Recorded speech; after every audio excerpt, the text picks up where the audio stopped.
Test this out. All right. Good morning, Honorable Mayor and members of City Council. Today I'm asking you to consider the award of a professional services agreement to Points Consulting in the amount of $48,890 for completion of a City of Montrose housing needs assessment.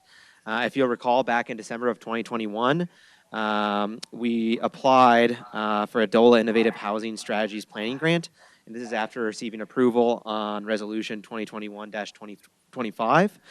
On January 27th, the City of Montrose was awarded $114,000 from DOLA's planning grant, and that's with the understanding that there would be a matching contribution of up to $76,000, which would equate to 40%. On June 17th of 2022, the City of Montrose issued a request for proposal to procure a consultant to conduct the housing needs assessment. Proposals were publicly received on July 11th of 2022.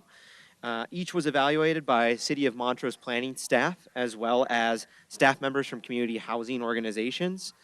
We had a total of 4 different individuals that were on the committee. You'll see on table 1 that we outlined the 4 different proposals that we received, along with the price and the rating that they received as well. They were evaluated on a point scale from 0 to 4, and they were aware of the evaluation criteria, which hinged on price, qualifications, and similar project experience, overall presentation, level of detail and project understanding, as well as the team that's assigned to the project or the proposed sub-consultants. The housing needs assessment timeline right now that we're looking at is to have it completed by March of 2023, with work commencing as early as August of 2022. Happy to answer any questions that you might have.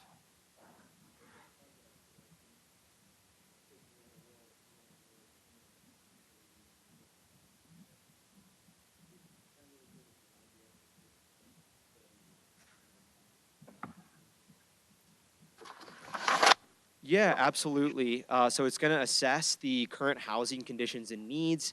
It's going to make projections or predictions of future housing conditions and needs. And it's going to provide recommendations for policies, practices, and regulatory changes that can be implemented to address gaps between housing and need and supply.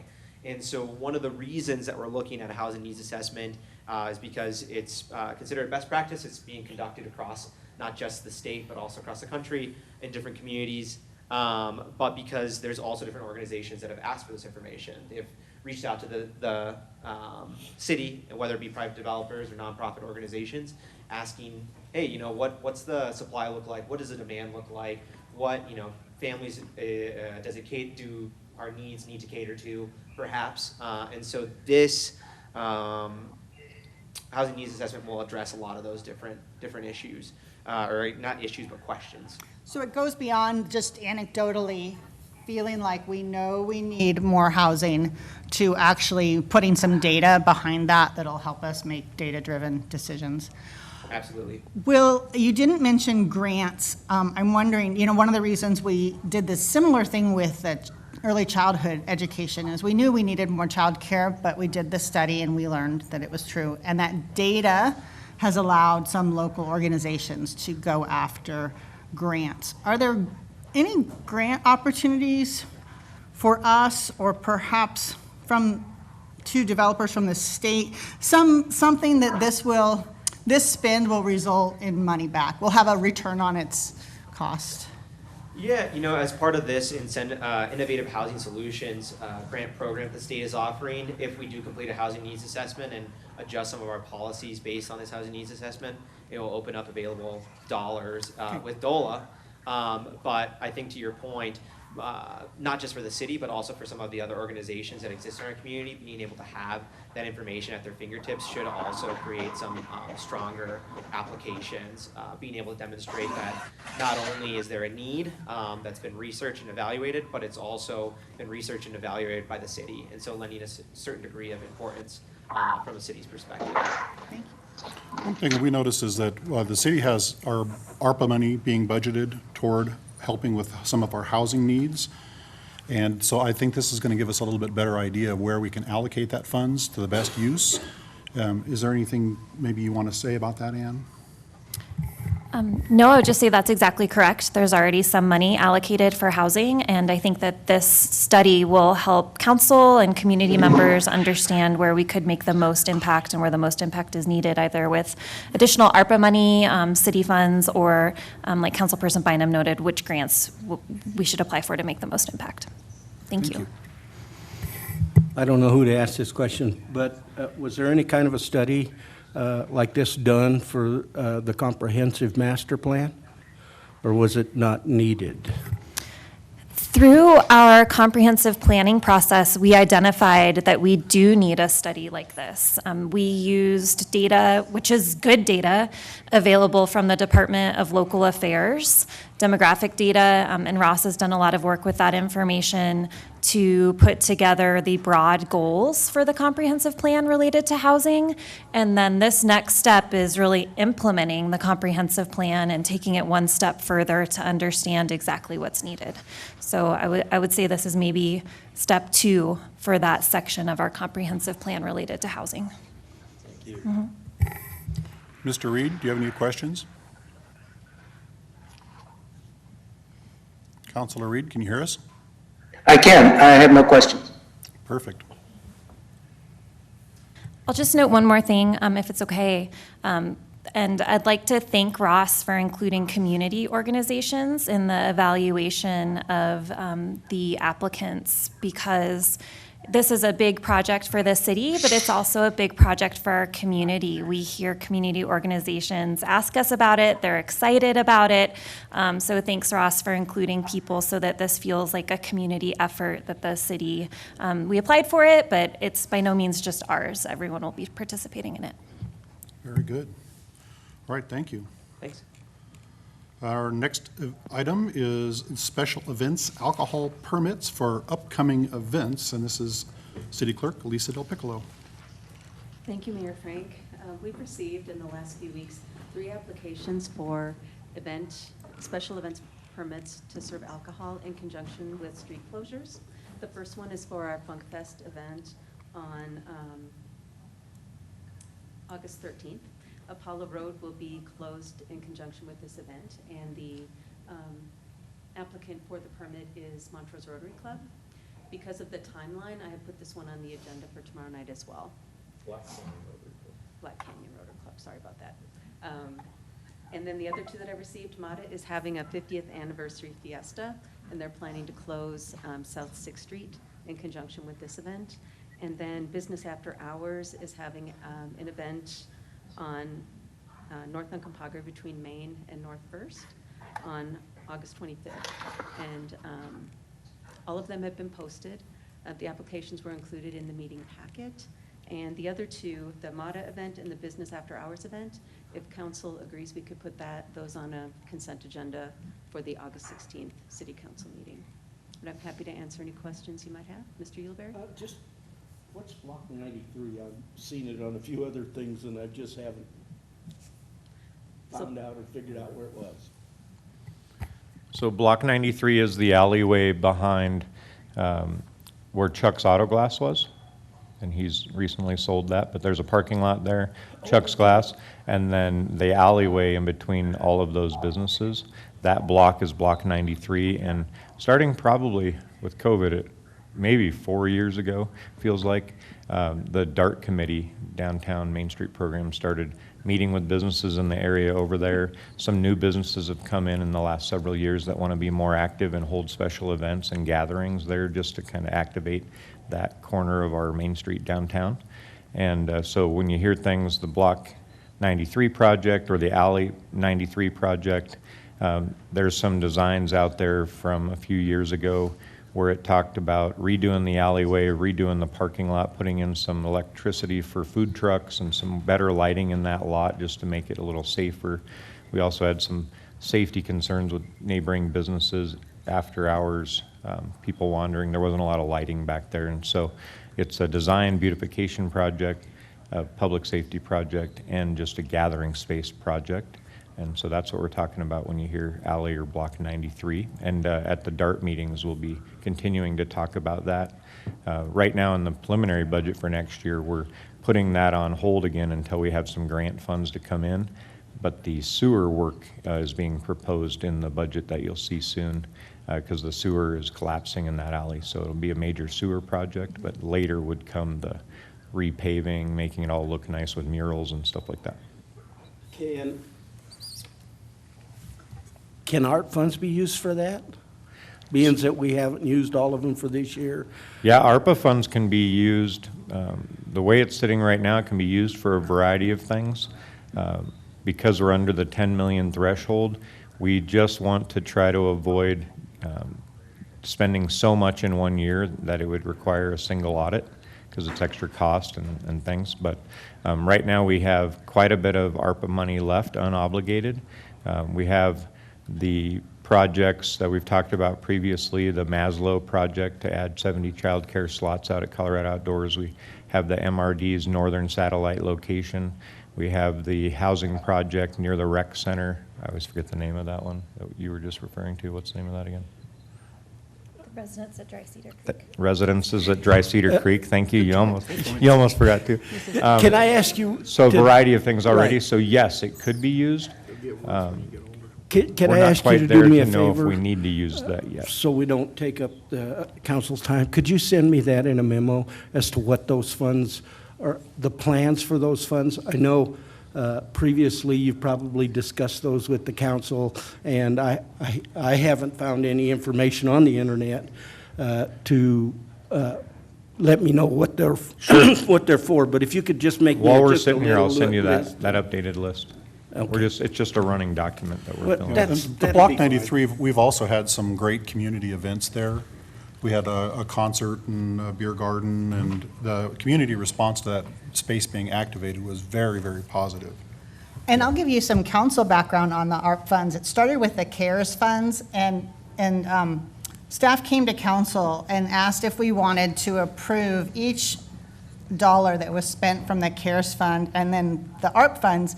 And instead, we set priorities of housing, childcare, infrastructure improvements. Council gave direction to staff and said, this is the things that we think are a priority based on the master plan, and you don't need to come to us with each little project. I don't necessarily know I could list each little project that we're spending that money on either. I was just asking if he could provide. Oh, me yeah, with the sure. current But don't list. feel like you're out of the loop, because I think what we I did as think council it is would we. benefit all of us to have that Yeah, Yeah, information. because I sent to us. Yeah, that'd be remember helpful. hearing about it, and, Yeah. with all this other stuff, if I could put it in my book and have it, and then as we go along, at council meetings, you can say, oh, we're using this, and I can say, oh, there it is. yeah, great Perfect. question. Thank you. To get us back on track one little bit, on the permit for the Funk Fest for the Black Canyon Rotary, there is one correction that's going to be having to, since we're going to be seeing that tomorrow night, that the applicant, actually it lists Bill as the president of Black Canyon Rotary, and that changed in July 1st. So the president is actually Ashley Petek. So we're going to make sure that that document is correct before we actually vote on it tomorrow night. Good to know. Any other questions for Lisa on any of our fun upcoming events? Lisa, when I was looking at that, I noticed since our code section on special events permits was written, the Colorado legislature recodified the liquor code into a different title and chapter. So our cross-references are wrong. We're referencing 1248-107-5A and some others in the municipal code. We would probably want to update those at some point. I think we do that by ordinance.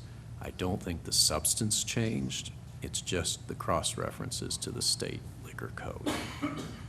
So It'd be good to keep us accurate. I want to just bring it to everyone's attention. The substance is the same. I don't think it's an emergency, but if you all would like to see an ordinance changing that, I'll take direction on that and produce I think that one. would be excellent to give us all the proper cross-references. That'd be awesome. And I'll work with Lisa to make sure it's compatible with what she's expecting. Sounds good. Okay. Thank you.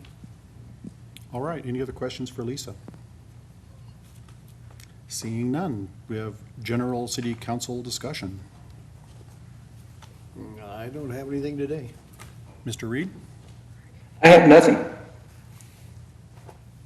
No? Very good. And we'll move on to our Montrose Police Department report from Police Chief Blaine Hall. A lot of exciting things going on. There's a lot of exciting things going on.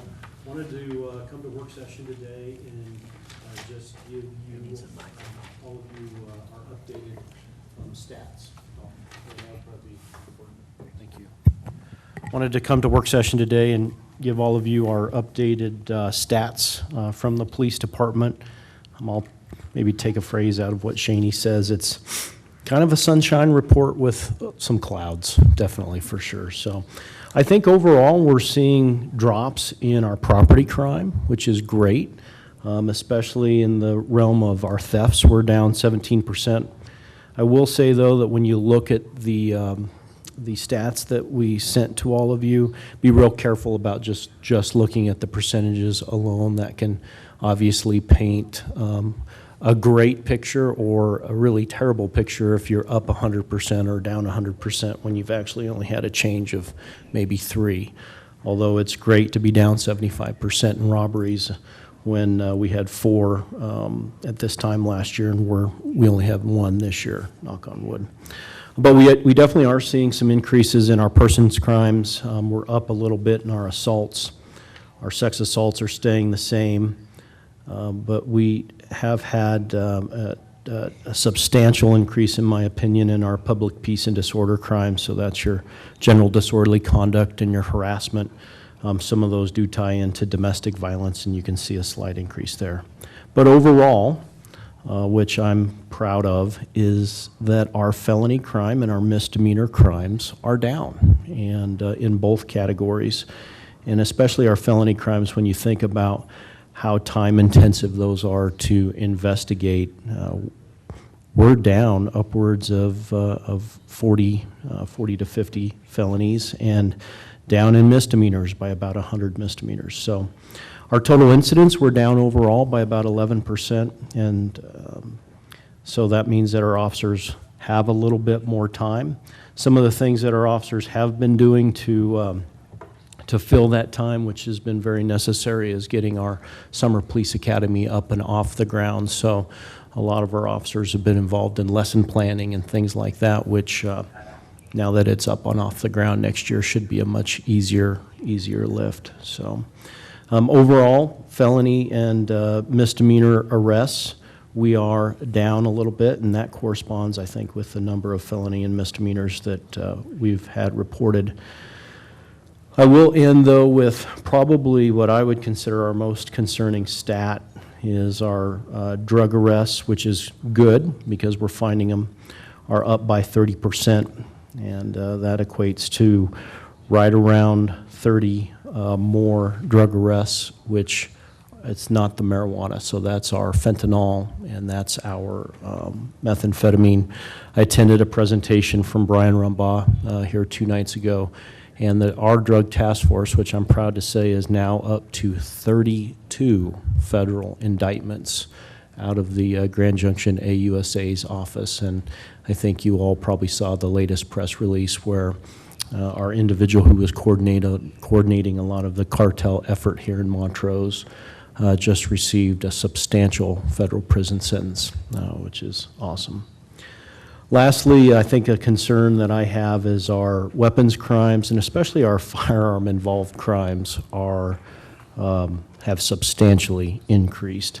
And you should note that firearm-involved crimes means everything from the person who the other day showed a firearm to the individual who was delivering food at the house and then took the food, to someone who goes to one of our local businesses to buy a firearm, lies on the background check, and then it pings. So, but those have substantially increased.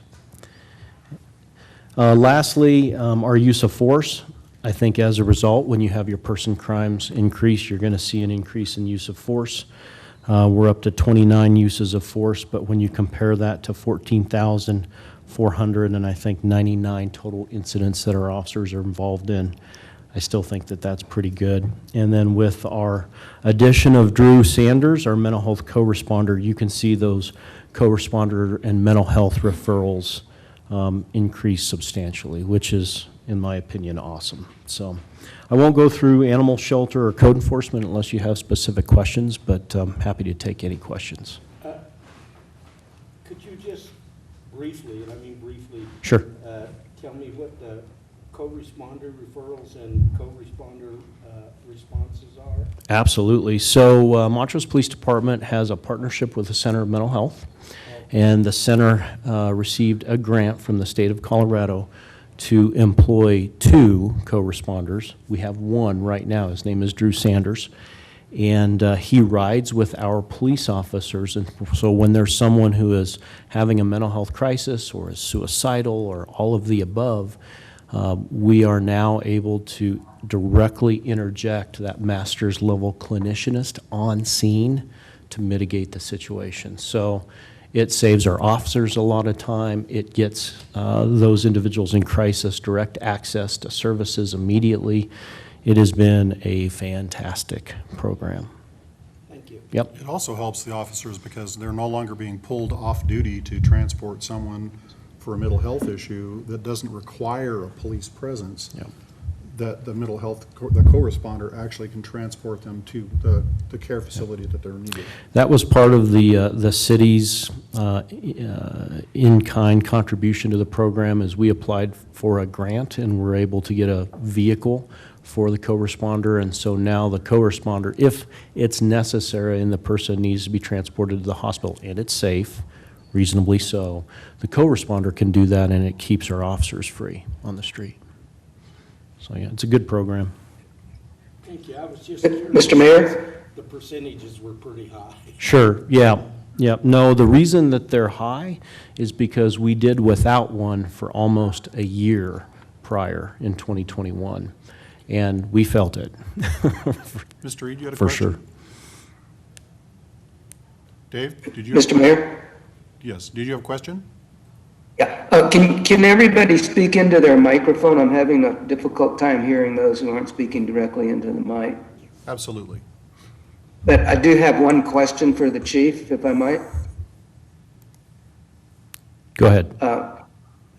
Blaine, I don't know if you know this statistic off the top of your head, but I'm just curious as to, with respect to the number of total drug arrests, what percentage of those, if you know, are fentanyl related?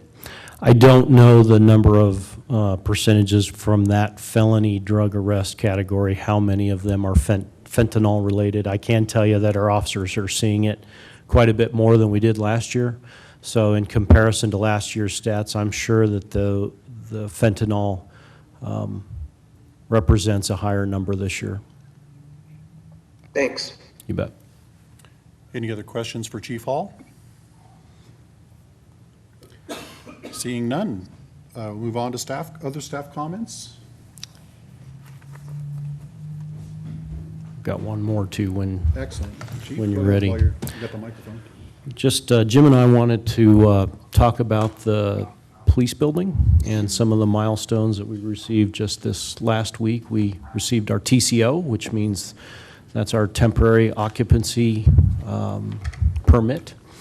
And so as of today, furniture is being moved into the building. And so we're coming to the final stages. Shaw's been doing an excellent job, in my opinion, and really working hard. But if you get a chance to go into the inside of the building, it's looking great. And that kind of leads into, I think Jim and I wanted to talk about grand opening. I know you have a save the date on your calendar, and maybe we can talk about the order of events for that week. We would be looking to have a grand opening ceremony on September the 27th. And that'll consist of certainly all of our community members, our partners that have helped us with the project. I'll be working with Lisa and OBT to get invites to all of our community members. We will, it sounds like, try to coordinate some type of food for that day for the community, and then we'll have our grand opening speeches and end with tours on that Tuesday. And then either that Tuesday and Wednesday night or Wednesday and Thursday night, it's still a little bit up in the air, we'll have evening tours for all of our community members who want to see the building. But we're not able to come to the Tuesday presentation. Thursday morning, the Black Canyon Rotary Club has asked to receive a tour of the building, and so we'll do that as part of our 5th week for the Rotary Club meeting that Thursday. And then Saturday, we'll have an open house for farmers market. So I think we'll have 1, 2, 3, 4, 5 different tour events.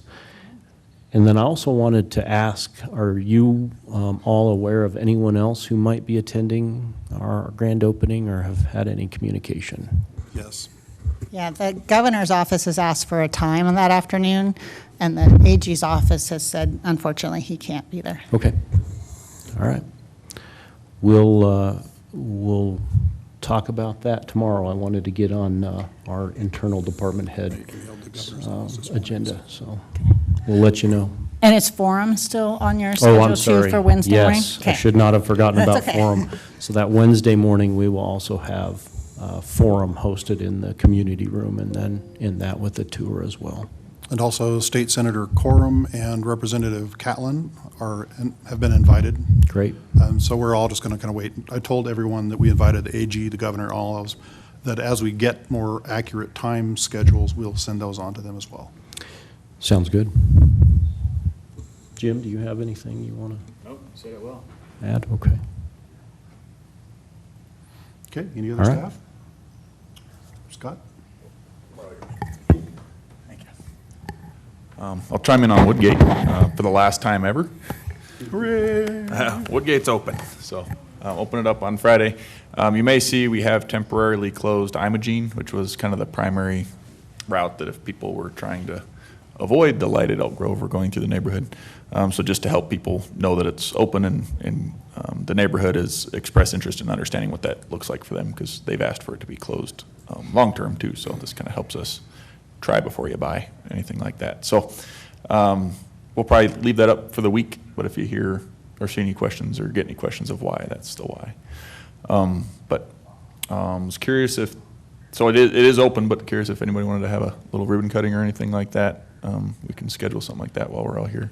I think because we had to wait almost 2 years for this construction to be finished, that I think it would be good to have a little bit of a ceremony and to do a ribbon cutting to let the public know that this is one of our keynote projects for this last 2 years, and that we're very happy and proud that it turned out as well as it did. And also, I wanted to give you kudos, Scott, because you managed to wrangle that thing through the most amazing travails. So, good job. Thank you. We get good at patience, yeah. I think we're going to rename that Scott Freeway. I just wanted to make a comment that I received an email from somebody who originally was opposed to the street, but actually drove it and said what a great addition to the traffic and to the movement of traffic in the city of Montrose. Cool. Yeah. Thank you. Yeah, and it is a good chance, to remind people that it's not a silver bullet. There still will be queues and delays at intersections. There's just a lot of volume in that area. It doesn't make new traffic, but there's a lot of traffic and a lot of people trying to get around. And so, just trying to temper expectations. But it is, especially for that coming from the population centers down to South Townsend area and avoiding Townsend. It's essentially no queues at all, which is great. Yeah, I think it's important for the public to realize that as the traffic settles down and people become used to that new route, that they are going to see changes in the traffic patterns as people start utilizing that rather than going through the other neighborhoods. So it's going to be a patience thing again. And we will restudy all the, or retake counts and all the intersections to revisit all the timings too once all that stabilizes to see if it warrants changing any timings on Odell, Ogden, Oak Grove, all of those. So looking at calendars, anybody want to throw out a potential time? Usually we just acknowledge the partners and cut a ribbon along the sidewalk. So usually it's a 20-minute deal or so. Could we do a 5 PM before a council meeting? Or is that hard on staff? Could we do it 1 o'clock after a work session? I'm just throwing out ideas. Pick a time. I think anything can be made to work for us. So. I say that as, you know, we have a sea of red on the calendar. Yeah. August 16th, 5? 4:30? You're the mayor, you get a pick. Actually, I think the 16th would work well, if we could do it at 5 o'clock on the 16th, if that doesn't conflict with anybody else's calendar. I think that does give us a great thing. And one of the things, we try to keep everything in the same week, so we aren't spreading ourselves out too thin. That looks good for me. Yeah, that's good. All right, why don't we go ahead and tentatively schedule that for the 16th at 5 o'clock? You gonna send it out, or you Yeah, I can send out an invite to everybody, and then we'll coordinate on getting that out. Excellent. Anything else? That's it.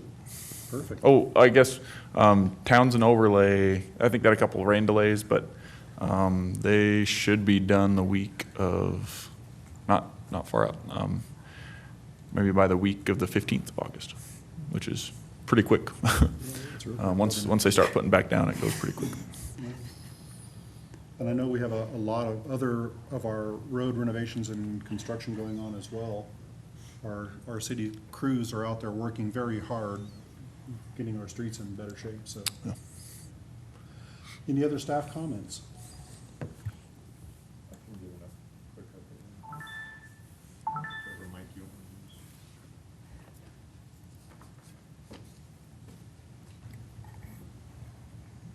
So I just emailed all of you the updated ARPA list of projects, and it has the description as well, so you'll have the talking points that people are asking. It talks about which populations are affected by the projects and why it is a good use of ARPA funds.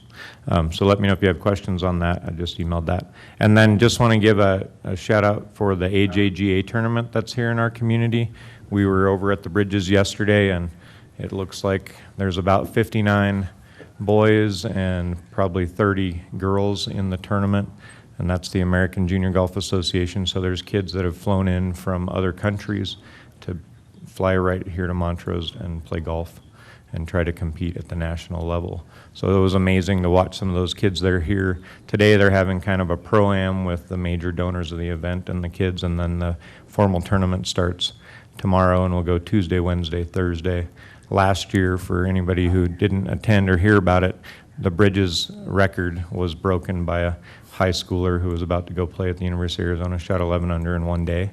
And the girls' record was also set at 9 under last year. So I think they've made it a little more difficult and challenging this year. The Bridges didn't really like having all their records broken by teenagers, so it should be an awesome event. A very difficult course laid out. We went through it yesterday. It looks amazing.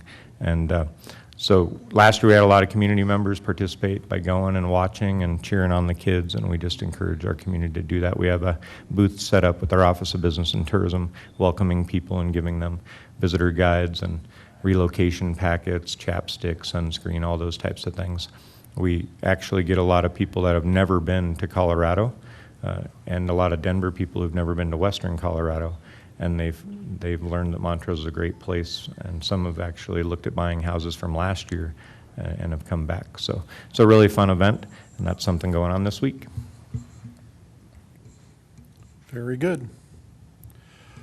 Just for the members of our viewing public, that we are going to tentatively have Meet the Council tent set up at the Farmers Market this coming Saturday. So if you want to come and meet your city council and have a chat with us, we'd appreciate face-to-face time with you. Is there anything else from staff or council? Seeing none, we are adjourned. Thank you.